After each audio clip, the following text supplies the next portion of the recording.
Hello. आज हम Bayes theorem continue करेंगे। इस वीडियो में हम बेस थ्योरम का कॉन्सेप्ट और साथ में रियल लाइफ एग्जांपल्स कवर करेंगे। ये हमारा आईआईटी जैम के लाइव सेशंस का रिकॉर्डेड वीडियो है, जिन क्लासेस में हम आपको आईआईटी जैम के लिए प्रिपेयर कर रहे हैं। बेस थ्योरम, ठीक है। सबसे पहले हमने बात करी थी, राम जा रहा है अपनी क्लास पे। राम ऑलरेडी लेट है और राम की ट्यूशन टीचर ने राम की मॉम को बता दिया है। राम की मॉम ने ये फाइंड करना है कि राम बाइक से गया है। गिवन इन्फॉर्मेशन क्या है कि वो ऑलरेडी लेट है। यही हमें बेस थ्योरम में फाइंड करना होता है। इसका सोल्यूशन आपने ऑलरेडी वीडियो में देखा होगा। थोड़े से बुक के कॉन्सेप्ट्स मैं आपको समझाना चाहती हूँ, ठीक है। उसके लिए हम एक एग्जाम्पल को रेफर करेंगे। इस सेशन में मेनली हम थोड़ा सा कॉन्सेप्ट करेंगे और साथ में मैं आपको real life examples of Bayes theorem कराऊंगी, ठीक है, जो एक्चुअली हम लोग यूज करते हैं। एक डॉक्टर है, उनको एक पेशेंट को विजिट करना है, ठीक है, और पास्ट एक्सपीरियंस से क्या क्या इन्फॉर्मेशन हमारे पास ऑलरेडी नोन है। ये एग्जाम्पल आपने ऑलरेडी देखा होगा, ठीक है। डॉक्टर है, वो ट्रेन से आते हैं, है ना। इसकी प्रोबेबिलिटी है 3/10, इसकी प्रोबेबिलिटी है 1/5 एंड स्कूटर से इसकी प्रोबेबिलिटी है 1/10, ठीक है, easy. After that, we have been given, if he comes by train, the probability that he'll be late is 1/4. मतलब कि he will be late given he comes by train is equal to 1/4. Similarly for bus and scooter, ठीक है। इसमें हमें given information क्या है? When he arrives, he is late. ये information हमें given है। जैसे कि वो ऑलरेडी लेट था ट्यूशन वाले केस पे, हमें पता था, ठीक है। यहाँ पे हमें पता है कि वो लेट है, ठीक है। बेस थ्योरम में सबसे पहले हम डील करते हैं कुछ प्रोबेबिलिटीज के साथ। ये बहुत इंपॉर्टेंट है आपके बीएचसी डीयू के लिए। आईआईटी जैम में ये क्वेश्चंस आ सकते हैं। मोस्टली वो देंगे कि प्रायर प्रोबेबिलिटीज ये हैं, आप पोस्टीरियर प्रोबेबिलिटीज फाइंड करो। देखो, जो प्रायर प्रोबेबिलिटीज होती है ना, ये होती है आपकी प्रायर प्रोबेबिलिटी, ठीक है। दैट इज जो हमारे पास ऑलरेडी नॉलेज हो। प्रायर मतलब क्या होता है? जो हमें पहले से पता हो। हमें बेस थ्योरम में गिवन होती है प्रायर प्रोबेबिलिटीज और हमें फाइंड करना होता है पोस्टीरियर प्रोबेबिलिटीज। पहले ना, ठीक है। अब प्रायर प्रोबेबिलिटीज होती क्या है? इनिशियल प्रोबेबिलिटीज जो होती है वो हमेशा प्रायर प्रोबेबिलिटीज होती है, ठीक है, जो बिगिनिंग में हमारे पास ऑलरेडी होती है। यहाँ पे हमारे पास प्रायर प्रोबेबिलिटीज क्या है? ये है। हमें पोस्टीरियर प्रोबेबिलिटीज फाइंड करनी होती है, प्रायर प्रोबेबिलिटीज हमें गिवन होती है। पोस्टीरियर प्रोबेबिलिटीज क्या होती है? देखो, अगर हमें कुछ सैंपल से इंफॉर्मेशन मिलती है, ठीक है, हम प्रायर प्रोबेबिलिटीज को अपडेट करते हैं। जब भी हम कोई भी प्रोबेबिलिटी का खेल करते हैं, किसी भी चीज का खेल करते हैं, हमारा मेन मोटिव क्या होता है? हमारा मेन मोटिव ये होता है कि हम अपना जो इंफॉर्मेशन है वो इंक्रीज करें। इंफॉर्मेशन इंक्रीज क्यों करेंगे? ताकि हमारी एफिशिएंसी बढ़ेगी, है ना, ताकि हमारे को सैंपल से और ज्यादा इंफॉर्मेशन मिल सके। हमेशा पॉपुलेशन के बारे में सैंपल से तो इंफॉर्मेशन गेन होती है। तो पोस्टीरियर प्रोबेबिलिटीज क्या होती हैं? जब हम प्रायर प्रोबेबिलिटीज को अपडेट करते हैं तो ये हमारी पोस्टीरियर प्रोबेबिलिटीज होती हैं। राम के एग्जाम्पल में ये हमारी पोस्टीरियर प्रोबेबिलिटी है कि राम लेट तो हुआ, ये हमारा नया इंफॉर्मेशन है जो हमें ट्यूशन टीचर ने दिया है। इसके बेसिस पे हम कैसे अपनी प्रायर प्रोबेबिलिटीज, मतलब वो बाइक से गया है, ये प्रायर प्रोबेबिलिटी है, इसे अपडेट करते हैं। Is it clear to everybody? देखो, हमारे पास क्या होता है ना, प्रायर प्रोबेबिलिटीज ऑलरेडी गिवन होती हैं। जैसे कि इस एग्जाम्पल में हमें ये गिवन है, ठीक है, और इस प्रायर प्रोबेबिलिटीज के बेसिस पे हम लोग प्रोबेबिलिटीज अपडेट करते हैं, ठीक है। ये प्रायर प्रोबेबिलिटीज है। हमारे को सैंपल में नया इंफॉर्मेशन क्या मिलता है? डॉक्टर लेट है। इसके बेसिस पे हम प्रोबेबिलिटीज जब अपडेट करते हैं तो पोस्टीरियर प्रोबेबिलिटीज होती है। फॉर एग्जाम्पल दिस वन, इसमें ये आपका प्रायर प्रोबेबिलिटीज है, बाइक से और स्कूटर से जाना आपकी प्रायर प्रोबेबिलिटीज है। हमारे पास अगर ये इंफॉर्मेशन है ऑलरेडी कि वो लेट है ना, इसके बेसिस पे जब हम नई प्रोबेबिलिटीज डिफाइन करते हैं, दैट इज प्रोबेबिलिटी वो बाइक से गया है गिवन वो लेट है, उसे कहते हैं पोस्टीरियर प्रोबेबिलिटी। बुक में आप लोगों ने डेफिनेशन पढ़ी होगी अच्छे से, पर डेफिनेशन को एक बार समझते हैं। देखो, एक इवेंट है ई, ठीक है, हमारे केस में, चलो मैं राम का एग्जाम्पल देती हूँ। हमारे केस में राम का लेट होना एक इवेंट है, ठीक है, जिसको हम कहते हैं ई। ई होने के E1, E2, EN वेज होते हैं। एक बात बताओ मुझे, जब राम गया है ट्यूशन, उसको लेट होने के कितने वेज हो सकते हैं? बाइक से जा रहा है तो भी लेट हो सकता है ना, पैदल जा रहा है तो भी लेट हो सकता है, तो उसको लेट होने के कितने वेज हो सकते हैं, E1 E2, है ना। E1 होने की प्रोबेबिलिटी P1 है, E2 होने की प्रोबेबिलिटी P2 है, मतलब वो बाइक से जा रहा है, ये एक पहला प्रायर प्रोबेबिलिटी है। इसकी प्रोबेबिलिटी कितनी है, P1 गिवन है सपोज मुझे, ठीक है, और वो ऑन फुट जा रहा है, इसकी प्रोबेबिलिटी है P2। मुझे पोस्टीरियर प्रोबेबिलिटी फाइंड करनी है, मुझे क्या फाइंड करना है, दैट प्रोबेबिलिटी वो बाइक से गया, है ना, ये बाइक वाला है, गिवन ही इज लेट। ये जो फाइंड करते हो ना, ये पोस्टीरियर प्रोबेबिलिटी होती है, ठीक है। अब ये आता कैसे, मुझे क्या फाइंड करना है, EI, है ना। EI क्या है, मैंने E1 लिया था, बाइक से गया था, तो कुछ भी EI ले सकती हूँ, एक इवेंट E है, वो E1 E2 EN तरीकों से हो सकता है, ठीक है। इसके बाद हमारे पास क्या होगा, एक बात बताओ, कंडीशनल प्रोबेबिलिटी तो सबने पढ़ी थी, क्या मैं इसको सिंपल ऐसे लिख सकती हूँ, एक इवेंट E है, मतलब वो लेट हो गया, इसके होने के कितने तरीके हैं, E1 E2 EN, ठीक है। ये मैं इसको ऐसे लिख सकती हूँ, है ना, ये तो हमें सिंपल पता है ना। लेकिन प्रॉब्लम क्या है ना, हमें ये प्रोबेबिलिटी जो होती है ना, ये वाली प्रोबेबिलिटी E इंटरसेक्शन EI, ये गिवन नहीं है, ठीक है। तो एक बात बताऊं, मुझे जो न्यूमरेटर है उसे मैं ऐसे लिख सकती हूँ, अब ये क्या था, हमारा प्रायर प्रोबेबिलिटी थी, सपोज ये E1 है, मतलब वो बाइक से जा रहा है, ठीक है, बाइक से जाने की प्रोबेबिलिटी कितनी थी, 0.75, और बाइक से मतलब वो लेट हुआ है, गिवन वो बाइक से जा रहा है, इसकी प्रोबेबिलिटी कितनी थी, 0.70 अपॉन पी, पी कितना था, नॉर्मली वो लेट हो रहा है, ठीक है।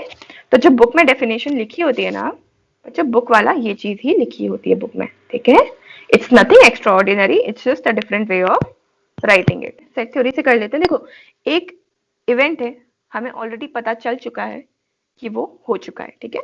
सपोज ये इवेंट है ई, क्या ये मेरा पूरा एक सैंपल स्पेस है, ई होने के कितने तरीके हो सकते हैं, सपोज E1 हुआ, E2 हुआ, E3 हुआ, and so on till EN। वो बाइक से भी जा सकता है, ट्रेन से भी जा सकता है, बस से भी जा सकता है, काफी तरीकों से जा सकता है। पर हमें एक्चुअली फाइंड क्या करना होता है इस प्रोबेबिलिटी के लिए, ये प्रोबेबिलिटी फाइंड करनी होती है ना। We have to find this yellow part, right, this green part you want to call it, we have to find this, which is simply this.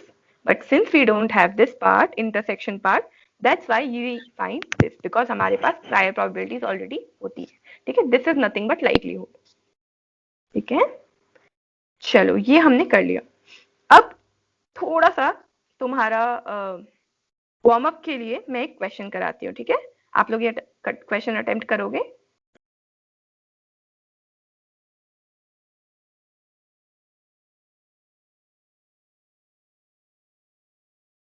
ठीक है। 7/12 आ गया सबका, 7/12, Sandeep is it sorted, Nirmal, Vanya, good. चलो अब हम एक क्वेश्चन करते हैं जो बहुत कॉमन क्वेश्चन है कि यार देखो, जो आपके ICMR वगैरह होते हैं ना, या फिर ये जो सीरम टेस्टिंग वेस्टिंग होता है, यहाँ पे जो स्टैटिस्टिशियन का जॉब होता है ना, वहाँ पे मेनली करते क्या है, ठीक है। पहली बात, वहाँ पे लॉजिस्टिक रिग्रेशन बहुत यूज होता है। क्वेश्चन पढ़ो, क्वेश्चन बहुत इंटरेस्टिंग है। क्वेश्चन में क्या लिखा है, कोविड-19 टेस्ट जो है आजकल कॉमन है, ठीक है, बट क्या होता है ना, some results of test are not true, ठीक है। एक अज्यूम करो, एक डायग्नोस्टिक टेस्ट है, एक टेस्ट हो रहा है ना, जो कोविड के टेस्ट तो हो ही रहे, है ना। उस डायग्नोस्टिक टेस्ट की एक्यूरेसी है 99% and 60% of all people have कोविड-19, ठीक है। वो क्या बोल रहा है, कोविड-19 कितने लोगों का है, 60%, एक डायग्नोस्टिक टेस्ट हो रहा है, इसकी एक्यूरेसी कितनी है, 99%, ठीक है। अगर एक पेशेंट पॉजिटिव टेस्ट कर रहा है, what is the probability that they actually have the disease? First of all, tell me what is given here, कि पेशेंट पॉजिटिव टेस्ट कर रहा है ना। अब हमें बात करनी है कि उनको एक्चुअली डिजीज है। अब बताओ मुझे, पेशेंट दो तरीकों में पॉजिटिव टेस्ट कर सकता है ना। पॉजिटिव दो तरीकों में हो सकता है, एक तो हो सकता है फॉल्स पॉजिटिव, इसका मतलब होता है उसको एक्चुअली बीमारी नहीं है, पर टेस्ट के अंडर उसको आ गया कि कोविड पॉजिटिव है। और दूसरा केस क्या हो सकता है, ट्रू पॉजिटिव, विच इज उसको एक्चुअली कोविड है और टेस्ट में भी क्या आया, ट्रू है। यही तो होगी ना इसकी given probability. Tell me something,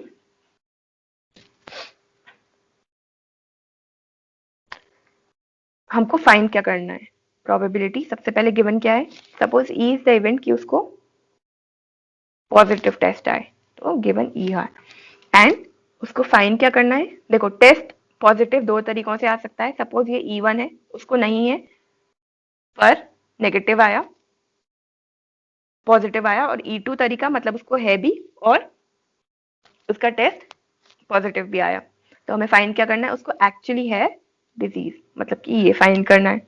ये कैसे फाइंड कर सकती हूँ, E2 intersection E upon PE। E2 intersection E तो मेरे पास है ही नहीं, तो मैं क्या लिखूंगी, probability E2, probability E given E2 upon probability E। देखो बेस थ्योरम के जो क्वेश्चंस है ना वो तुम्हारे उतने से हो जाएंगे जितना हमने वीडियो में समझा है। This is just for your college curriculum, BHUD और कोई एग्जाम के लिए प्रिपेयर करोगे या ऐसे भी कभी आगे रहेगा prior and posterior and for your knowledge also, interviews, placement, हर जगह तुम्हें ये काम आएगा। ठीक है, अब मुझे एक बात बताओ, PE2 कितना है, व्हाट इज PE2? क्यों से एक्चुअली कोविड है, इसकी प्रोबेबिलिटी कितनी, 60%, मतलब 60 अपॉन 100 बेसिकली, और उससे डिजीज है और वो एक्चुअली सही टेस्ट होगा, कितना होगा, 99%, 99 अपॉन 100। ठीक है, और अदरवाइज केस क्या होगा, उसे बीमारी नहीं है, मतलब 40% ब्रैकेट में बिलोंग करता है पर उसके टेस्ट में गलत आ गया। इजी पीजी, समझ गए ना, कूल। चलो एक और क्वेश्चन करते हैं, ये एक्चुअली सेशन का लास्ट क्वेश्चन है। बेस थ्योरम मैं ऑलरेडी बहुत बार समझा चुकी हूँ, तो बार बार इस पे क्लास लेने का सेंस नहीं बनता, बट आई थिंक तुम लोग बेस थ्योरम में एक्सपर्ट तो हो गए हो, किसी को बेस थ्योरम में अभी भी कोई डाउट है?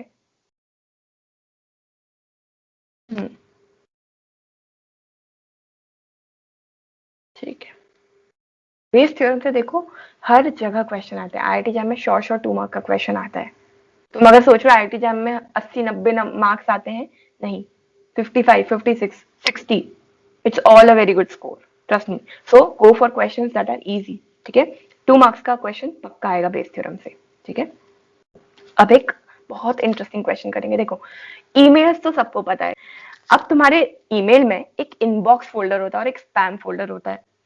रियल लाइफ एग्जाम्पल करेंगे, ठीक है, जस्ट बिकॉज मैं इतने इजीली समझा रही हूँ, it is not that easy, but I just want you guys कि तुम्हें स्टैटिस्टिक्स में इंटरेस्ट है। ठीक है, ईमेल्स तो सबने पढ़े, सबके पास आते हैं, सबको पता है ईमेल्स क्या होता है। ईमेल्स में आपके दो फोल्डर्स होते हैं, एक होता है इनबॉक्स और एक होता है स्पैम।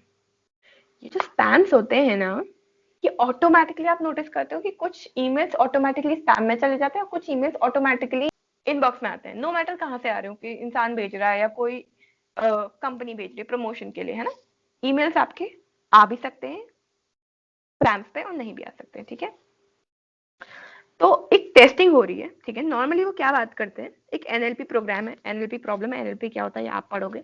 ठीक है, वो बोलते हैं NLP यूज करके हम स्पैम ईमेल्स को डिटेक्ट कर सकते कि जो ईमेल्स आ रहे हैं ना मेरे अकाउंट में, जीमेल अकाउंट में, वो पहले तो कई सर्वर पे है ना, सर्वर से मेरे इनबॉक्स या स्पैम में जाएंगे, तो हम बोलते हैं कि NLP से हम कैसे स्पैम ईमेल्स डिटेक्ट कर सकते हैं। ठीक है, सपोज वो बोलता है कि यूजुअली स्पैम्स में क्या होता है, offer offer offer, huge deal, discount and all. ठीक है, तो बोलता है ऑफर जो है ना वो 80% ऑफ द स्पैम मैसेजेस में आता है, offer 80% of the spam messages में आता है। ठीक है, ऑल्सो क्या होता है, ऑफर जो है ना वो डिजायर्ड ईमेल्स में भी आ सकता है। ठीक है, पर क्या है ना, स्पैम के 80%, मतलब कि अगर तुम्हें स्पैम्स आ रहे हैं उसके 80% मैसेजेस में ऑफर लिखा है, but at the same time जो तुम्हारे इनबॉक्स में जा रहे हैं ना उसमें भी 10% में तुम्हारा स्पैम लिखा हुआ, ऑफर लिखा हुआ आ सकता है। ठीक है, इजी।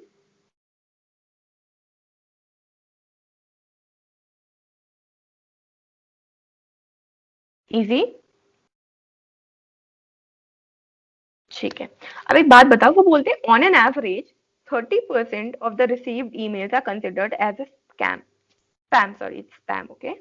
इसका मतलब ये हुआ, सपोज तुम दिन में 10 ईमेल्स होते हैं ना, तो तुम नोटिस करना, ये तुम खुद नोटिस करना, तुम्हारे 10 मैसेजेस, 10 मेल्स में से 6 तुम्हारे इनबॉक्स में आते हैं, करीबन 4 से 5 तुम्हारे स्पैम फोल्डर पे आते हैं। ठीक है, तो यही उन्होंने डेटा लिया है, कुछ लोग का एक डेटा लिया है, उन्होंने सिर्फ इतनी सी बात बोली है, लर्निंग सेट है, इतनी सी बात बोली कि अगर 100% मेल्स आ रहे हैं उसमें से काफी लोगों का सैंपल लिया है और उन्होंने बोला कि 70% तो उनके इनबॉक्स में जाते हैं, 30% जो स्पैम में आ जाते हैं। ठीक है, अब वो बोलते हैं कि हमें एक नया मेल आया है, हमको एक नया मेल आया है जिसमें ऑफर लिखा है, जिसमें क्या लिखा है, ऑफर लिखा है। मुझे क्या बताना है कि it is a spam, simple, मुझे ये नहीं पता कि वो स्पैम में है या इनबॉक्स में, लेकिन मुझे इतना पता है कि इसमें ऑफर लिखा है। ठीक है, मुझे फाइंड क्या करना है, गिवन क्या है सबसे पहले, कि उसमें ऑफर लिखा है, और मुझे फाइंड क्या करना है, इट्स अ स्पैम। एक बात बताओ, ऑफर आने के, ऑफर इवेंट ई है, ऑफर आने के कितने तरीके हो सकते हैं, E1, मतलब वो एक्चुअली एक स्पैम है, और उसके बाद देखो दो बार प्रोबेबिलिटीज कंसिडर हो रही है, पहला तो उसको स्पैम होने की प्रोबेबिलिटी, और स्पैम होने के बाद उसमें ऑफर लिखे होने की प्रोबेबिलिटी, है ना। और दूसरा तरीका क्या हो सकता है, इट्स अ नॉर्मल मेल। तो सबसे पहले कौन सी प्रोबेबिलिटी कंसिडर करेंगे, नॉर्मल मेल होने की प्रोबेबिलिटी, एंड एंड एंड पे ध्यान देना, एंड ऑफर लिखने की प्रोबेबिलिटी। तो जब इन दोनों को कंसिडर करेंगे, दैट्स व्हाई हम मल्टीप्लिकेशन यूज करते हैं, नॉट एडिशन, बट इनको साथ में यूज करेंगे तो हम एडिशन करते हैं, क्योंकि यहाँ पे यूनियन लगता है, और इन दोनों में इंटरसेक्शन लगता है, इन दोनों को ऐड करने में यूनियन लगता है। ठीक है, अब हम क्या कंसिडर करेंगे, देखो ऑफर है, E1 है स्पैम, और ऑफर आएगा। ठीक है, अब प्रोबेबिलिटी ऑफ ई क्या होगा, मतलब कि मेरे को कोई मेल आया, उसमें ऑफर लिखा है, इसकी प्रोबेबिलिटी क्या होगी। पहली बात, हो सकता है कि वो स्पैम हो, स्पैम होने की प्रोबेबिलिटी कितनी है, 30%, 30% मेल्स में स्पैम आ रहा है ना, और 30% में 80% में ऑफर लिखा है, प्लस 70% होंगे ये, और इन 70% में 10% में स्पैम लिखा आ रहा है, ये तो आई स्पैम की प्रोबेबिलिटी, है ना। हमें फाइंड क्या करना है, probability that it is spam, probability it is spam given it contains offer, मतलब क्या है, probability E1 given it contains the offer. ये तो हमने सिंपल किया था, जब हमने अपनी वीडियो में क्या पढ़ा था, स्पैम होने की probability favourable case upon total number of cases, किया था ना। वो जो कॉन्सेप्ट वीडियो में पढ़ाया था उसकी बात कर रही हूँ मैं। ये हुआ, इसकी प्रोबेबिलिटी हुई 2400 अपॉन 2400 प्लस 700, सो जो भी डिजायर्ड प्रोबेबिलिटी है ये होता है। ठीक है, सो एनएलपी में ये एक मेथड होता है जहाँ पे आपका स्पैम और नॉन स्पैम आता है। ठीक है, अगर ये प्रोबेबिलिटी कुछ सर्टेन प्रोबेबिलिटी से बड़ी आए, सपोज ये प्रोबेबिलिटी आए 0.50 से बड़ी, तो हमारा जो सर्वर होता है ना, वो ऑटोमेटिकली जो भी मेल आती है उसको स्पैम में कंसिडर करता है। मतलब कि अगर मेरे को ऑफर लिखा है, गिवन दैट वो स्पैम है, ये पोस्टीरियर प्रोबेबिलिटी, अगर ये already greater then some fix number होता है which is based on a large population, a large learning set, अगर ये ग्रेटर आती है तो ऑटोमेटिकली हमारी जो मेल्स होती है ना वो स्पैम में चली जाती है। ये सिर्फ एक फैक्टर होता है, ऐसे ही बहुत सारे अदर फैक्टर्स होते हैं, उनको सबको एड अप करते हैं या फिर एवरेज करते हैं। जैसे ऑफर लिखा है ना, अभी हमने सिर्फ ऑफर वाला कंसिडर किया कि जिसमें ऑफर होगा उसकी इतनी प्रोबेबिलिटी स्पैम कंसिडर होने की, तो ये जो भी तुम्हारी प्रोबेबिलिटी आएगी ना, this is going to be a very good number. Suppose let's say this is 72.72, okay, मतलब कि वो कहता है कि एक ऑफर लिखा हुआ ईमेल आया है, उसके स्पैम होने की प्रोबेबिलिटी है 0.72, है ना। और अगर मैंने क्लासिफिकेशन में, मतलब मैंने बोला है कि अगर 0.50 से बड़ी प्रोबेबिलिटी तो उसको सीधे मेरे मेल पे स्पैम में डाल दो, 0.72 आया ना, तो ये जो मेल है ना गिवन, उसमें ऑफर लिखा हुआ है, वो ऑटोमेटिकली स्पैम फोल्डर पे चला जाएगा। ठीक है, ये इसका रियल लाइफ एग्जाम्पल होता है।